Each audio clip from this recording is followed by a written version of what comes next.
আসসালামু আলাইকুম, আশা করি তোমরা সকলেই ভালো আছো। তো আজকের ভিডিওতে আমরা নবম দশম শ্রেণীর অধ্যায় 5 রসায়নের বোর্ডে যেগুলো প্রশ্ন বেশি এসেছে এবং যেগুলো একটু কনফিউজিং ওগুলো নিয়ে আলোচনা করব।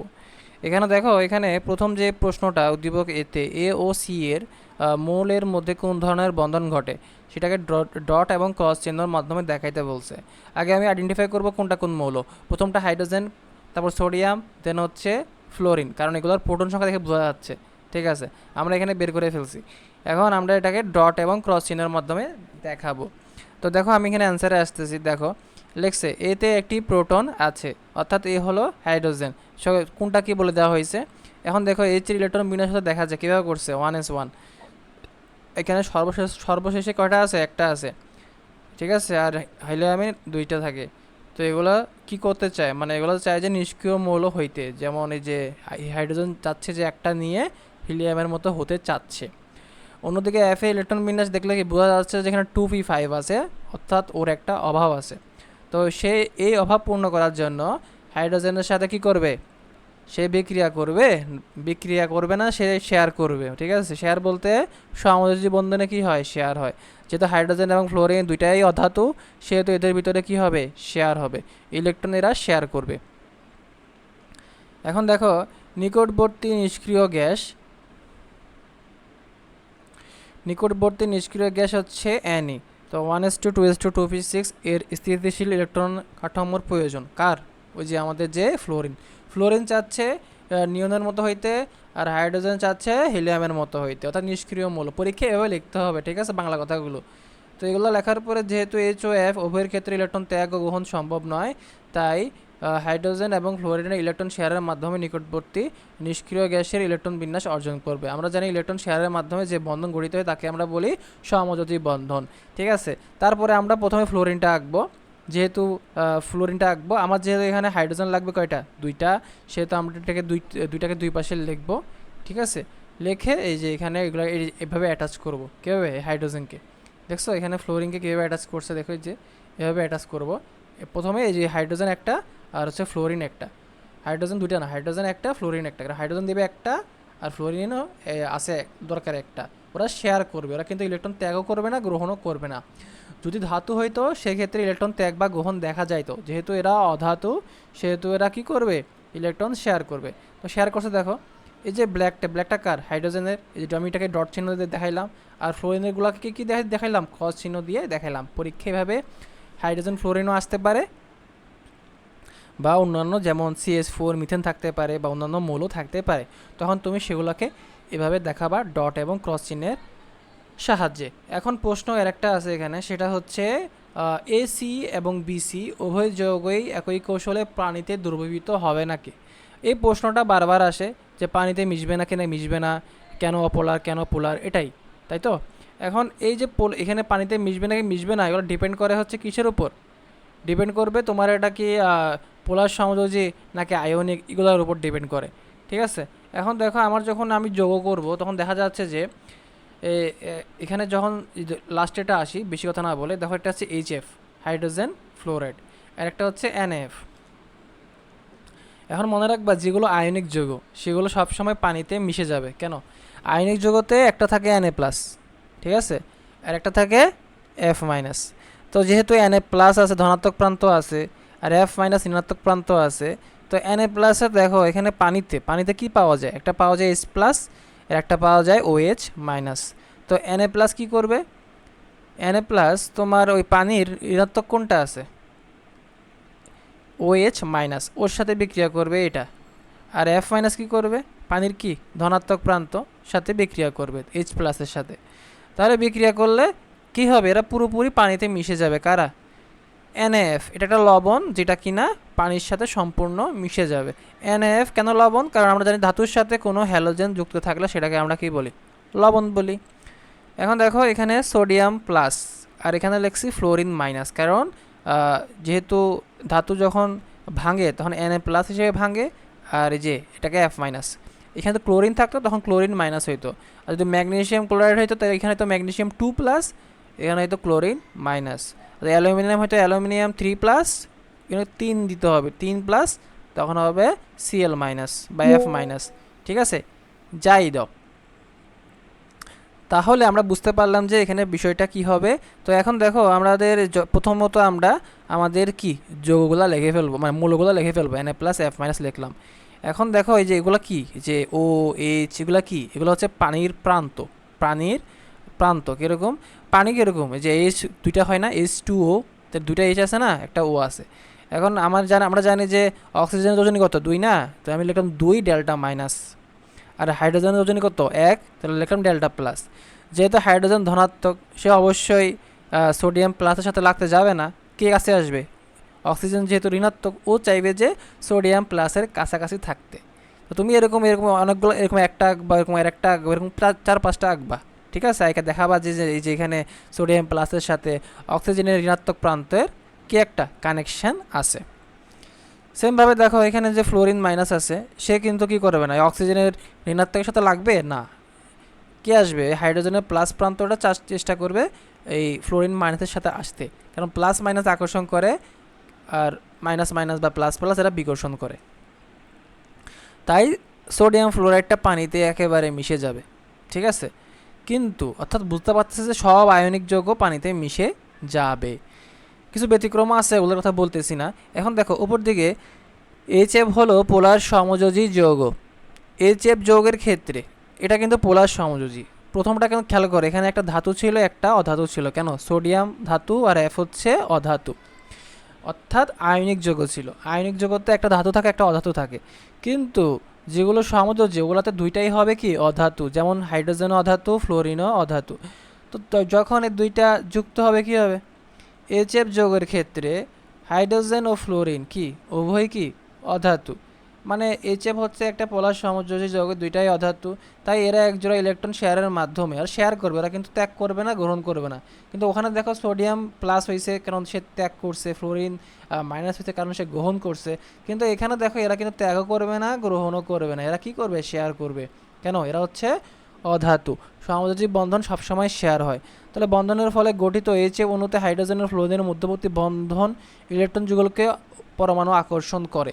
অর্থাৎ যেহেতু তোমার হাইড্রোজেনে লাগবে কয়টা, একটা, ফ্লোরিনে লাগবে কয়টা, একটা, ওরা শেয়ার করে ওরা কী করবে, ওরা একটা মানে যৌগ বানাবে। তো F পরমাণুর অধিক ঋণাত্মকতার কারণে আমরা জানি যে ফ্লোরিন হচ্ছে কি সবচেয়ে বেশি ঋণাত্মক, সবচেয়ে বেশি ঋণাত্মক।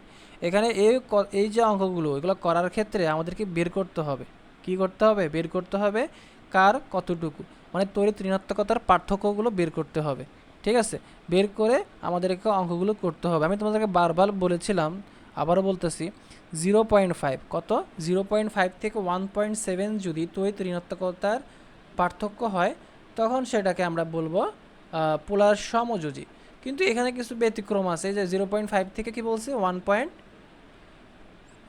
ঠিক আছে, 0.5 থেকে 1.7-এর ভিতরে থাকলে সেটাকে আমরা বলবো পোলার সমযোজী। এর মানে কি জানো, এর মানে হচ্ছে ধরো এখানে ফ্লোরিনের হচ্ছে 4 হচ্ছে কি ওর ইলেকট্রন নেগেটিভিটি, আর তোমার এই যে এটা একটা কি আছে, আর একটা হচ্ছে হাইড্রোজেনের কত 2.1। তো আমি কি করব, 4 থেকে 2.1টা মাইনাস করব, 2.1 মাইনাস করে যদি দেখি যে এখানে মাইনাস করার পরে যদি মানটা 0.5 থেকে 0.7-এর ভিতরে হয়, তখন সেটা পোলার সমযোজী হবে, ঠিক আছে। এটা হচ্ছে বেশিরভাগ ক্ষেত্রে, কিছু কিছু ব্যতিক্রম আছে, যেমন গঠনগত দিক দিয়ে ভিন্নতা থাকলে হয় না, সেগুলো আমি সামনে আসতেছে দেখাবো। কিন্তু মনে রাখবা বেশিরভাগ ক্ষেত্রে 0.5 থেকে 1.7 থাকলে সেটা কি হবে, পোলার সমযোজী হবে। তোমরা কিছু তড়িৎ ঋণাত্মকতার মান দেখতে পারতেছো, এগুলো জানলেই হবে, এর বাইরে না জানলেও চলে, ঠিক আছে। তো দেখে না কী হবে, যে 4.0 থেকে শুরু হয়েছে, দেন কমতেছে 0.5 করে কমতে কমতে কমতে কমতে শেষ, দেখছো। তো তুমি ফ্লোরিনটা জানলে বাকিগুলো এমনি জানতে পারতেছো, মানে ফ্লোরিনে 4.0 হবে, দেন কমতে থাকবে, আর এখানে হাইড্রোজেনে 2.1, দেন ফ্লোরিনের পরে দেখো এটা পুরো 3 হয়ে যাচ্ছে না, 3, হ্যাঁ 4-এর পরে 3 হচ্ছে, দেন আবার 0.5 করে দেখো কমছে এখানে 2.5, দেন দেখো 2.1, এখানে কিন্তু 0.3 করে কমতে, দেখো 0.3 করে 2.1 থেকে দেখো 0.5 থেকে 2.1 মানে কি 0.3 করে কমতেছে, 0.3 করে কমতে কমতে কমতে কমতে দেখো 0.9, ঠিক আছে। তারপর এগুলো মুখস্থ রাখবা 2.8 আর হচ্ছে 0.8, ঠিক আছে। তো এভাবে তোমরা এই তড়িৎ ঋণাত্মকতার মানগুলো বের করবা। বের করার সময় কীভাবে বের করো, ধরো তোমাকে একটা যৌগ দেওয়া হয়েছে, যৌগটা হচ্ছে সোডিয়াম, সোডিয়াম আর হচ্ছে এফ, তাহলে NaF। তাহলে কী করবা, 4 থেকে 0.9 বিয়োগ করবা, বিয়োগ করলে যদি দেখো এটা কিন্তু NaF হবে না, কারণ Na তো সোডিয়াম ধাতু আর ফ্লোরিন কি অধাতু, তাই না? Naটা কি, Naটা হচ্ছে ধাতু, এটা হচ্ছে অধাতু, এটা তো বিক্রিয়া করলে আয়নিক, এটা তো এমনি পানিতে মিশবে, কিন্তু আমাকে দেখাইতে হবে হচ্ছে তোমার অধাতু অধাতু অধাতু মানে মিশবে এরকম একটা, কারণ পোলার সমযোজী মানে কি, সেখানে সবসময় সমযোজী থাকার কথা, ঠিক আছে? মানে পোলার সমযোজী মানে হচ্ছে সেখানে সমযোজী যৌগ থাকতে হবে। যেমন ধরো অধাতু কোনটা, হাইড্রোজেন, আর একটা কি ধরা যায় বলো তো এখানে, এই যে আর একটা হচ্ছে এই দেখো CH4 বলতে পারি আমরা, CH4, সি আর এইচ, CH4। এখন দেখো CH4 এর যখন আমরা 3 থেকে 2.1 বিয়োগ করব, তখন দেখবো যে 0.5 থেকে বেশি, তার মানে এটা পোলার সমযোজী হওয়ার কথা, কারণ আমরা জানি যে 0.5 থেকে 1.7 মানে হচ্ছে পোলার সমযোজী। কিন্তু দেখা যাচ্ছে যে CH4 এর ভিতরে একটা ব্যতিক্রমতা দেখা যাচ্ছে, দেখা যাচ্ছে যে এটা পোলার সমযোজী হচ্ছে না মানটা হওয়ার পরেও। কারণটা কি, কারণটা হচ্ছে এর গঠনগত ভিন্নতা বা জ্যামিতিক বিন্যাসে ভিন্নতা।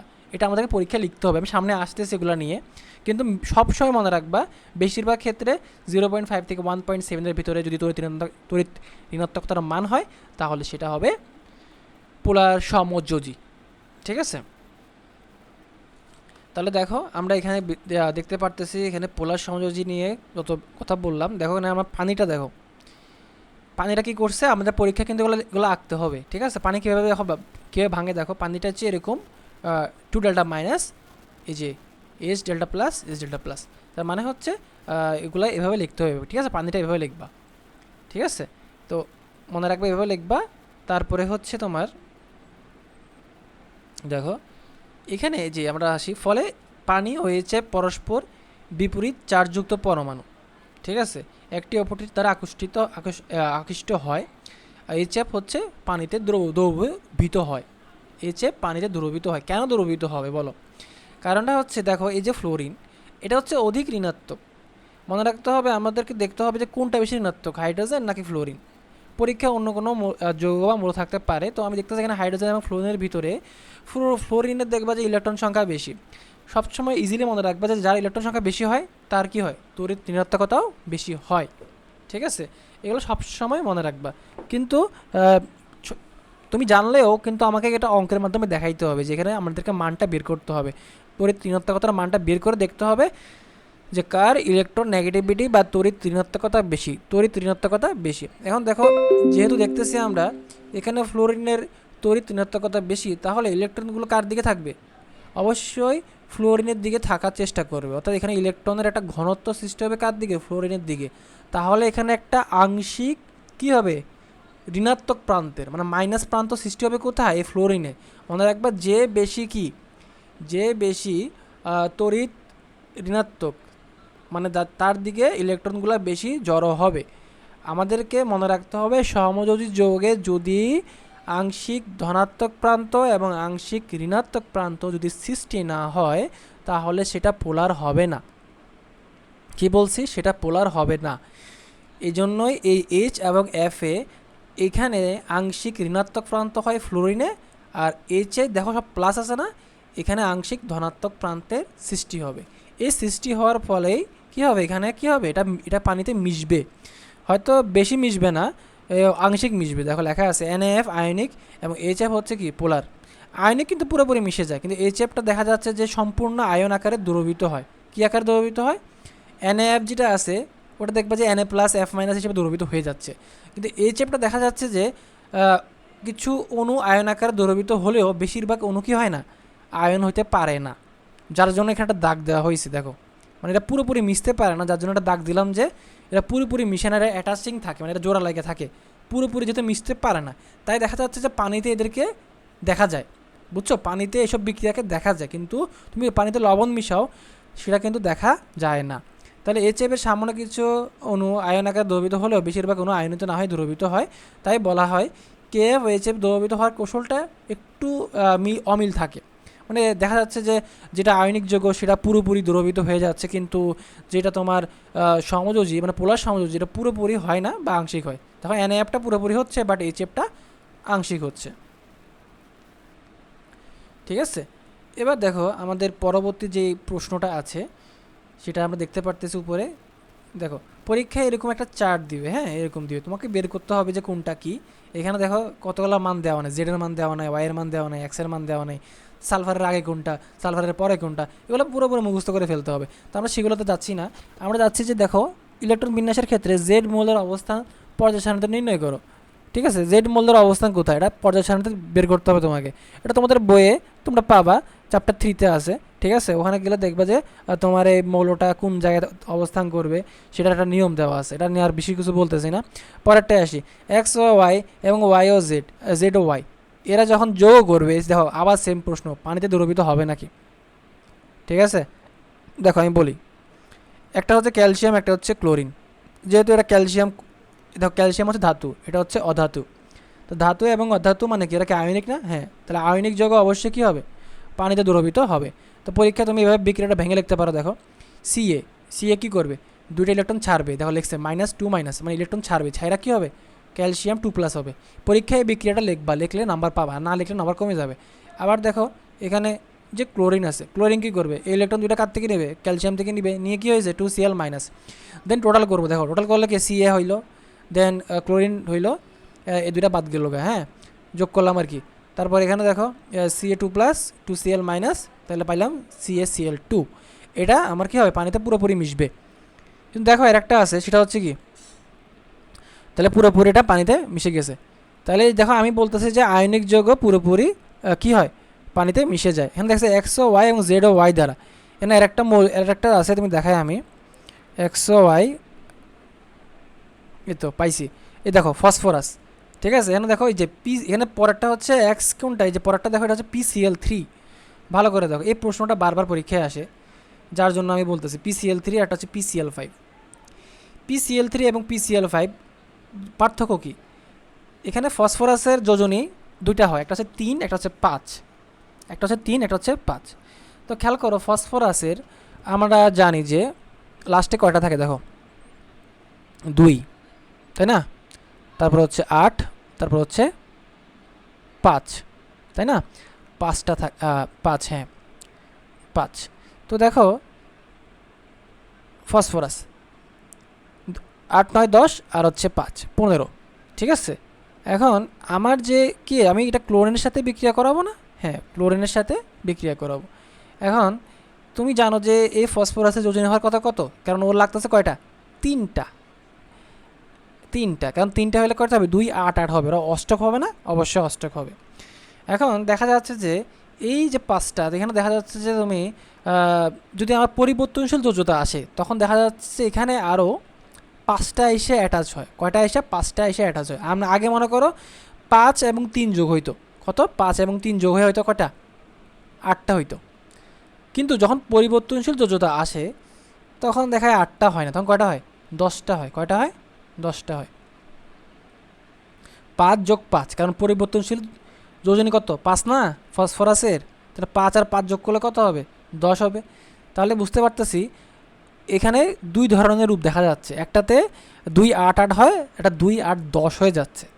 ঠিক আছে, এই যে পার্থক্যটা কেন হচ্ছে, কারণ হচ্ছে যখন সে উত্তেজিত হয় তখন তার এর একটা সেল খুলে যায়, কার, ফসফরাসের, মানে এর একটা কক্ষপথ খুলে যায় এবং সেই কক্ষপথে কি ইলেকট্রনগুলো অবস্থান করে।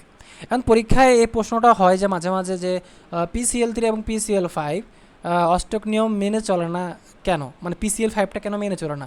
PCl3 মানে দেখো, PCl3 মানে কেন এরকম 2, 8, 5, 3টা গ্রহণ করে 2, 8, 8 হয়, কিন্তু PCl5 কি করে, 3টা না 5টা গ্রহণ করে, 5টা গ্রহণ করে 2, 8, 10 হয়। 2, 8, 10 হলে কি সেটা অষ্টক নিয়ম মানবে না, তাহলে অষ্টক নিয়ম সবসময় মানে না। ঠিক আছে, তো তোমাদের এই পড়ানোর যদি পড়াচ্ছি জিনিসটা, এর জন্য আমি একটা কথা বলে রাখি, এটা হচ্ছে 2-এর নিয়ম। কিসের নিয়ম, 2-এর নিয়ম, যেহেতু পড়াচ্ছি সেহেতু বলতেছি, দেখো 2-এর নিয়ম, এই জিনিসটা আমাদের এখানে আছে। দেখো দেখো পরমাণুর সর্বশেষে যদি 8টা ইলেকট্রন থাকে সেটাকে আমরা বলবো অষ্টক নিয়ম।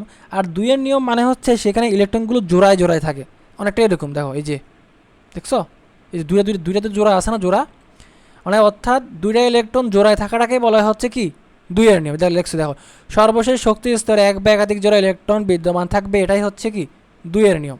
2-এর নিয়ম মানে জোড়ায় জোড়ায় থাকা। তোমরা অনেকে অষ্টক নিয়ম আর 2-এর নিয়ম বুঝো না, এই জন্য বলে দিলাম। তো এখন দেখো আমাদের এটা বোঝা শেষ। এই যে এখন দেখো PCl3 এবং PCl5, এখন এই কথাটা আসে, পানিতে মিশবে নাকি মিশবে না? PCl3 মিশবে। কেন? কারণ এর মুক্ত জোড় ইলেকট্রন আছে কয়টা? PCl3 এর কয়টা আছে? এর 2টা মুক্ত জোড় ইলেকট্রন খোলা থাকে। কার? PCl3 এর 2টা মুক্ত জোড় ইলেকট্রন পাওয়া যাবে। কয়টা? 2টা। যার কারণে এটা পানিতে ওই আংশিক মিশবে, পুরোপুরি মিশবে বলি নাই। এটা কিন্তু PCl3 কিন্তু কি পোলার সমযোজী হবে। ঠিক আছে, এখন দেখো তোমাদের একটা কথা বলছিলাম, দেখো পি আর হচ্ছে কি ক্লোরিন, না এই যে পি আর ক্লোরিন 3 থেকে 2.1 বাদ দাও, দেখবা যে 0.5 থেকে বেশি আসতেছে, তাহলে এটা কি পোলার হবে, তাই না? এখন কথা হচ্ছে যখন পরিবর্তনশীল যোজ্যতা হয়, মানে PCl5 হয়, তখন সেটা পোলার হয় না, তখন এটা অপোলার হয়। বাট PCl3 থাকাকালীন সেটা কী হবে? পোলার হবে। ঠিক আছে, তো এই জন্য বলতেছে মাঝে মাঝে গঠনগত দিকের পার্থক্যের কারণে দেখা যায় যে তড়িৎ ঋণাত্মকতার মান 0.5 থেকে 1.7 হওয়া সত্ত্বেও সেটা পোলার হয় না, যেমন PCl5টা হচ্ছে না, কারণ তার গঠনগত দিকটা কি ভিন্ন।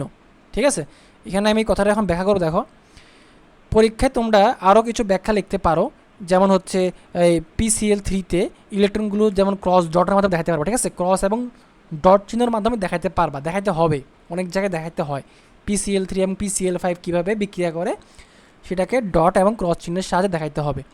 এখন দেখো ফসফরাস ও ক্লোরিনের মধ্যে তড়িৎ ঋণাত্মকতার পার্থক্যের কারণে PCl3 কিছুটা পোলার হবে, মানে এরকম আংশিক ধনাত্মক প্রান্ত সৃষ্টি হবে এবং ঋণাত্মক প্রান্তের সৃষ্টি হবে। ঠিক আছে, এখন PCl3 পোলার দ্রাবক পানিতে আংশিক দ্রবীভূত হয়, আংশিক, বুঝছো? কিন্তু PCl5 এর অণুর আকৃতি মানে আকৃতিটা ভিন্ন, এই কথাটা লিখতে হবে। কি PCl5 এর আকৃতি ভিন্ন হওয়ার কারণে কি কী করবে না, এইগুলো লেখা দরকার নেই, যে হয়েছে ভিন্ন হওয়ার কারণে এটা কী করবে, এটা হচ্ছে সামগ্রিকভাবে অপোলার। তাই তাই অপোলার যোগ্য PCl5 পানিতে দ্রবীভূত হবে না, এই কথাটা পরীক্ষায় লিখবা।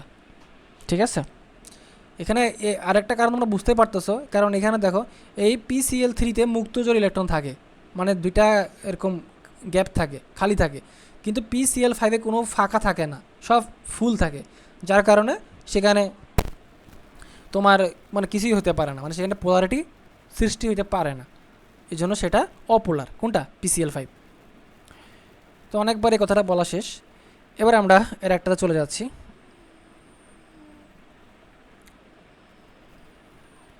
এই দেখো পরীক্ষা কিন্তু এভাবে দেখাবা, এই যে এটা আমি এটা বলতে চাচ্ছিলাম, এই যে এটা কি, এটা হচ্ছে PCl3।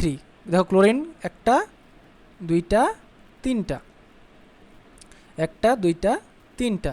ঠিক আছে, দেখো না 1 2 3 মাথায় দেখো 6টা আছে, আর একটা আছে কি মুক্ত জোড়। তো এখানে একটা হচ্ছে বন্ধ, এই যে এটাগুলো কি, এগুলো হচ্ছে বন্ধন জোড়। দেখো ঠিক আছে, এগুলো কি বন্ধন জোড়, ক্রসগুলো কিন্তু ক্লোরিনের, হ্যাঁ এগুলো হচ্ছে বন্ধন জোড়। তাহলে দেখা যাচ্ছে যে PCl3-তে 3টা বন্ধন জোড় পাওয়া যাচ্ছে, আর 2টা দেখো মুক্ত জোড় ইলেকট্রন পাওয়া যাচ্ছে। দেখছো মুক্ত জোড় মানে খালি। আর দেখো PCl5-এ দেখো PCl5-এ সব ভরা, দেখো এখানে যে এটাও ভরা, দেখছো সবগুলো ভরা, মানে এখানে কোনো খালি ইলেকট্রন নাই। তো খালি না থাকলে কেমন হবে? দেখো একটা, এই যে একটা, দেখছো 2টা, দেখছো এটা ভরা, 3টা 4টা 5টা, তার মানে হচ্ছে PCl5-এ সবগুলো ভরা। পরীক্ষা কিন্তু এগুলো আঁকবা, এই যে এগুলো আঁকবা, এগুলো দেখাবা, দেখালে নাম্বার পাবা, বেশি নাম্বার পাবা, না দেখালে নাম্বার দিবে না। পরীক্ষায় মনে রাখবে সারা বিক্রিয়া দেখে, সারা তোমার রিডিং পড়া দেখে না, এই জন্য বিক্রিয়া আঁকার চেষ্টা করতে হবে, বিক্রিয়াগুলো বেশি বেশি লিখবা। ঠিক আছে, তাহলে আমরা বুঝতে পারলাম যে কোনটা কি। হ্যাঁ, এবার আমরা নেক্সট আসি। দেখো এই প্রশ্নটা, জেড ও ওয়াই এর আয়নীকরণ শক্তি বেশি কেন? এই জেড কোনটা? এটা হচ্ছে কি 23 ভর সংখ্যা। তোমরা ভর সংখ্যা মানে কি, সোডিয়ামের ভর সংখ্যা 23, তাহলে সোডিয়াম এটা। আর পর একটা ওয়াই মানে কেটা, ওয়াই হচ্ছে 35 মানে ক্লোরিন। এটা এখানে ভুল আছে, 35.5 হবে, থাক এটা ক্লোরিন। ঠিক আছে, তাহলে এদের আয়নীকরণ শক্তি বেশি কোনটা হবে? এটা তো আমরা পড়াইছিলাম অনেকবার, এটা নিয়ে আর বেশি ব্যাখ্যা বলতেছি না। আমরা জানি যে পর্যায় সারণীর বাম থেকে ডান দিকে গেলে আয়নীকরণ শক্তির মান কি হয়? বাড়ে, আর উপর থেকে নিচে গেলে আয়নীকরণ শক্তির মান কমে, কারণ আকার কমলে আয়নীকরণ শক্তি বেশি হবে। তাহলে বাম থেকে ডান দিকে গেলে আয়নীকরণ শক্তি কী হবে? বাড়বে। ঠিক আছে, তো বাম থেকে ডানে গেলে বাড়বে। এখন এইগুলো ব্যাখ্যা তোমরা করবা সুন্দর করে, আকার পরমাণুর আকার নিয়ে বলবা, তারপর ঠিক আছে অনেক কিছু নিয়ে বলবা। আয়নীকরণ শক্তি মানে কি ইলেকট্রন ছাড়াটা, ত্যাগ করাটা, আর ইলেকট্রন আসক্তি মানে হচ্ছে ইলেকট্রন যে নিবে মানে ইলেকট্রন নেওয়াটা। ঠিক আছে, পার্থক্যটা মাথায় রাখবা। এখন দেখো XY4 এবং যে এটা পানিতে দ্রবীভূত হবে নাকি, এই প্রশ্নটা নিয়ে আমরা এখন ব্যাখ্যা করব। দেখো এই যে প্রশ্নটা এটাই, এখানে প্রশ্নতে তোমাকে দিছে কি CCl4, দেখতে পাচ্ছ CCl4, এটা কিন্তু কি এটা একটা সমযোজী, কারণ সবগুলাই অধাতু, কিন্তু এদের মান দেখবা যে 0.5 থেকে 1.7 আসবে, বিয়োগ করে দেখিও। এই যে এখানে ক্লোরিনের মান দেওয়া আছে, ক্লোরিন আর হচ্ছে কত কার্বন, দেখছো 2.5 থেকে 3.0 থেকে 2.5 বিয়োগ করো, দেখো 0.5 আসতেছে, কিন্তু 0.5 আসার পরেও এটা পোলার হচ্ছে না কেন?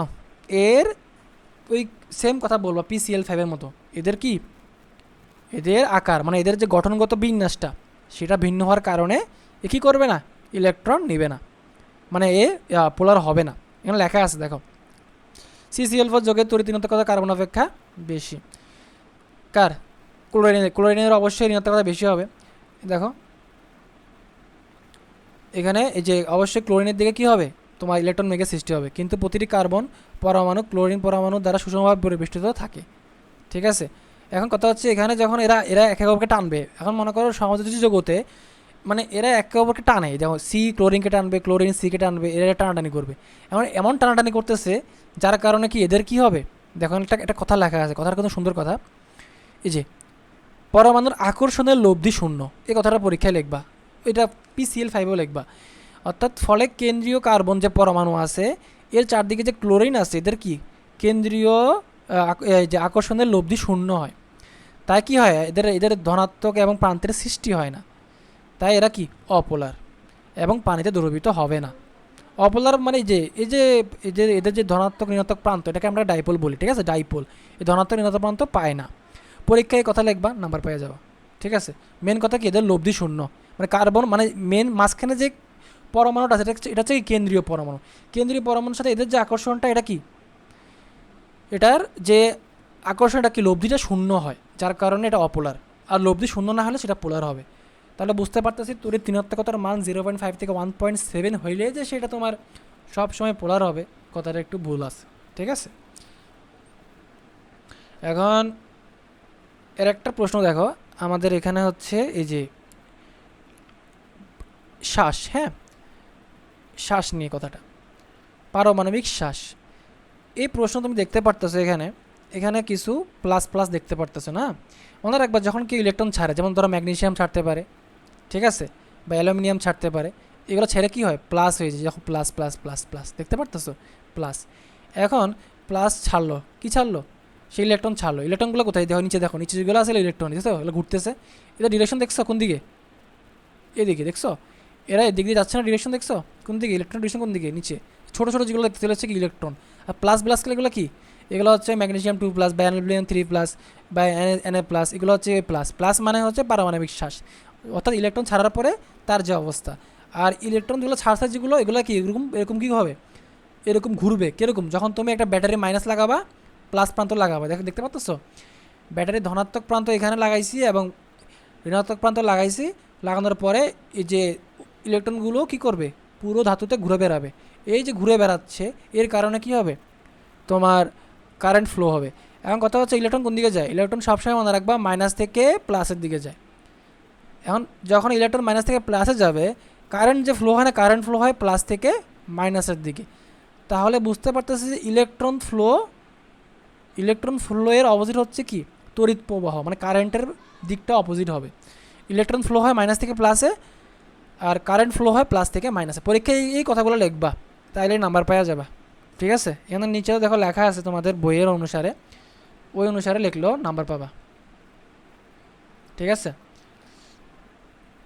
এবার তোমাদেরকে আমি একটা জিনিস দেখাচ্ছি, যেখান থেকে এভাবে লিখে দেবো। ঠিক আছে, নিচে দেখতেছো এই যে এটা গ নম্বর, এভাবে লিখে দিও। এখন তোমাদের প্রশ্ন আর একটা আসে, সেটা হচ্ছে CH4, দেখতে পারতেছো। এখন দেখো এই যে CH4 সি কার্বন কত 6, তাই না, এই যে 1s2 2s2 2p2, দেখো 1s2 2s2 2p1 একটা, 2py তে একটা আর 2pz এ 0, তাহলে জেডটা খালি নাকি, জেডটা খালি। এখানে দেখো কার্বন কত লিখছে, দেখো কটা আছে, দেখো 1 2 3 4 5। দেখো এখানে একটু ভুল আছে, এখানে 1s2 হবে, এই লেখাটা লেখে নাই 1s2, হ্যাঁ এখানে ভুল আছে, এখানে 6 হবে, লেখছে 16। যাই হোক কার্বন 6টা উত্তেজিত অবস্থায়, উত্তেজিত অবস্থায় একটা ইলেকট্রন কই যাবে গা, এই জেডে চলে যাবে, কই যাবে, এই জেডে চলে যাবে। এখন তার কি নাই, কোনো খালি ঘর বা ফাঁকা ঘর নাই, আছে নাই, সব ভরা। এখন এই যে CH4টা অনেকটা যে CCl4 এর মতো, কার মতো, CCl4 একটু করে পড়ছি, সেম ওই কাহিনিটা এখানেও লিখবা, পোলারিটি সৃষ্টি হয় না, লব্ধি শূন্য হয়, ঠিক আছে, এগুলো লিখবে, এই কথাগুলো লিখলেই নাম্বার পাওয়া যাওয়া। তো এখানে যে আমি বলতেছি CH4 মিথেন, এটা কীভাবে লিখবা, সেম যেরকম লিখছিল ওরকম, সিটা মাঝখানে লিখবা, এর মাথায় এখানে লিখবা হাইড্রোজেন, ঠিক আছে, এখানেও লিখবা হাইড্রোজেন, এই পাশেও লিখবা হাইড্রোজেন, এই পাশেও লিখবা হাইড্রোজেন। এখন বলবা কার্বনটা কেন্দ্রীয় পরমাণু, এদের সাথে হাইড্রোজেনের যে আকর্ষণ, এটার লব্ধি কত, শূন্য, যার কারণে কী হবে না, আংশিক ধনাত্মক প্রান্ত বা ঋণাত্মক প্রান্ত সৃষ্টি হবে না, তাই পোলারিটিও সৃষ্টি হবে না এবং পানিতে দ্রবীভূত হবে না। এই কথাগুলো বারবার লিখতে হবে, বারবার এই কথাগুলো লিখলেই তোমাদের নাম্বার চলে আসে, ঠিক আছে।